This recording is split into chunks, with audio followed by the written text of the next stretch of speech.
So today we got our weekly update for Black Ops 6. This one added quite a bit of good yet smaller additions to the game. We of course have a big Season Reloaded update next week, so we didn't get any maps, weapons, or anything like that today, but we still got a few things that I think are worth mentioning in that for the long holiday weekend here if you're in the States, set up a nice bit of playtime you may have if you want to jump on. So today, we're running down the changes, what's new, and what you should take advantage of in the next couple of days. So drop your thoughts as we go along, drop a like if you enjoy the video, and make sure to subscribe for more Black Ops 6 coverage as we gear up for the coming seasonal update and even more beyond. I'd love to have in the community as we chase down 700,000 subscribers now, but for now, let's get into it. So firstly, one of the biggest things here across everything is that it is double XP. Double XP is a triple double effectively at this point, as we end up having double level XP, double weapon XP, and double gobblegum XP. Now it's not specified just yet if this is double earn rate or just straight up double gobblegum yields, because you get the chance of 1 to 3 gums whenever you earn those, but which would it be? They haven't specified. I'm kind of assuming it's just double earn rate to speed it up, and also so we don't have the HUD indicator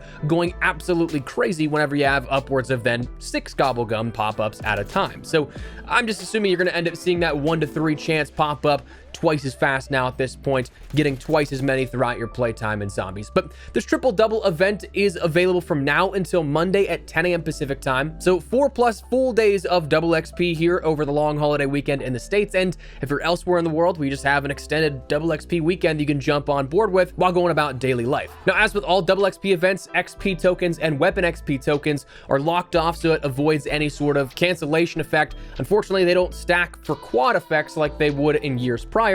The ones that you still can use are the Battle Pass, just because there's no Battle Pass XP active at the moment. But other than that, triple double, baby. Get to grinding. It's going to be a good long weekend here for earning XP. I'm looking forward to finally hitting Prestige Master. Was going back and forth between way too many things that I just haven't done that yet. So looking forward to getting that done here probably today, and then grinding out my Master Prestige levels come the weekend here.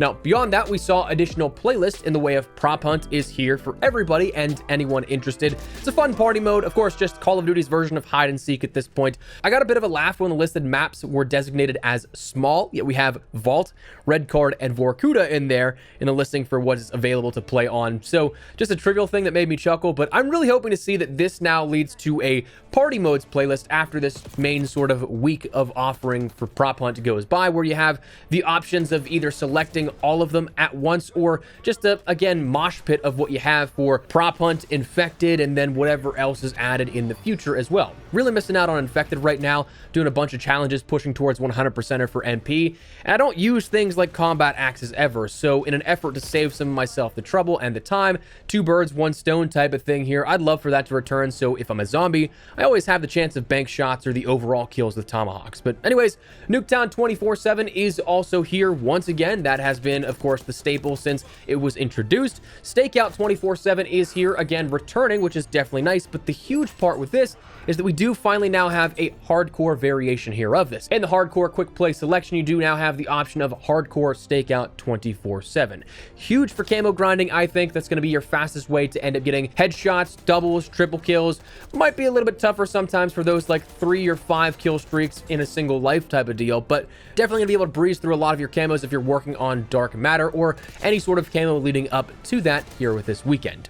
Now, that's a good playlist and everything. You have double XP to go along with it, so a lot of fun in terms of the grind-worthy stuff. But one other huge mention here for this that is going to go under the radar, I think, in the grand scheme of things, is that Treyarch has announced that the hit list event is now properly tracking eliminations as intended instead of kills. So what this means is that what we've had up until this point with the hit list event, we've talked about it a couple of different times where obviously it seems like we're cutting it kind of close. We're going to be down to the wire where if we get the Siren 9mm organically, it's going to be something that happens like on the last day or so.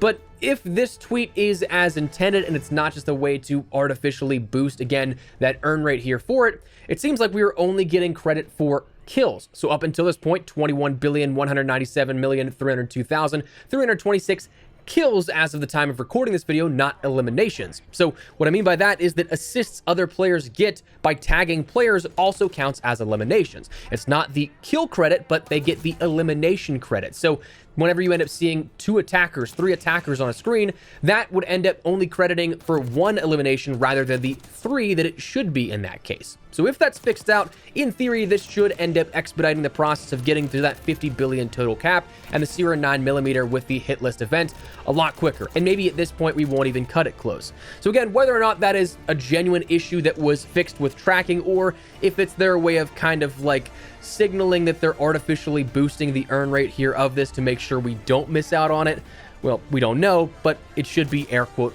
fixed by this point. Of course, if something does happen and we do not end up earning this, as we've talked about in both the short form content and then also in a video a couple of days ago, the Sierra 9mm and anything functional from the community and personal event rewards, those will go into the armory coming in Season 1 Reloaded. But that's the update that we have here as of today. The next big update is, of course, going to be next week. Nothing really substantial in terms of maps, weapons, weapon balancing, anything like that that require a title update or a lot larger of significance here, just because the studio is already out on holiday. It's Thanksgiving here in the States, as we've mentioned again. For a lot of the international teams, they're probably still working day to day, but it's one of the things that the main studio and the main development team behind it is pretty much out of office until the end of the week and into next. So while next week we'll end up getting things like Nuketown Holiday, Hacienda, Racket, those new multiplayer maps, the weapons, the Maelstrom Shotgun, AMR Mod 4 Sniper, the Cleaver Melee, and a new event, Shrapnel Radar Perk, High Roller Wildcard, the brand new Zombies map of Citadel de Moor, Big Map BR Ranked Play.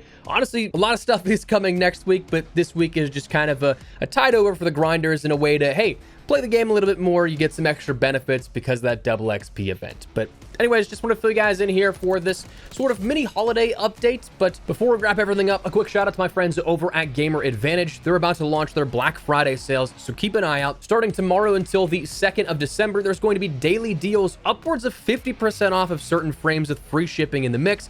Plus, Code Espresso will also stack on top of those, giving you even more of a discount on whatever your daily deal is. But even if a specific frame or pair that you're looking at isn't discounted to your liking, the entire online store is 35% off site-wide. And again, Code Espresso can bring that to 45% off. So make sure you're checking out what I believe are the best blue light glasses on the market. Normally, I'd tell you, hey, they're a bit of an investment. It's definitely worth investing into your vision, though. And that's usually true. But again, with these deals upwards of sometimes 50 to 60% off with code stacking, that's a great deal for you or for someone you're looking for a holiday stocking stuffer for. So at the least, I'd recommend checking out their website to learn more. They can better break down the science way better than I ever could. Or if you want to pick something up for yourself, I'd say wait a day or so, then use Code Espresso to maximize the savings that you can get during the Black Friday sales. So that is now we're going to wrap it up. Let me know your thoughts down below. You like this little holiday update? You liking the double XP event? You're going to be grinding it out? Whatever the case, drop your thoughts down below. But if you enjoyed the video, you found it at all insightful, do me a favor, drop a like on it. Of course, if you're new to the channel, make sure you subscribe so you don't miss a single thing regarding all things Black Ops 6 as we gear up for Season 1 Reloaded and beyond. I'd love to have in the community as we chase down 700,000 subscribers. But for now, thanks so much for watching. Mine has been Espresso. I'll see you later. Take care and peace.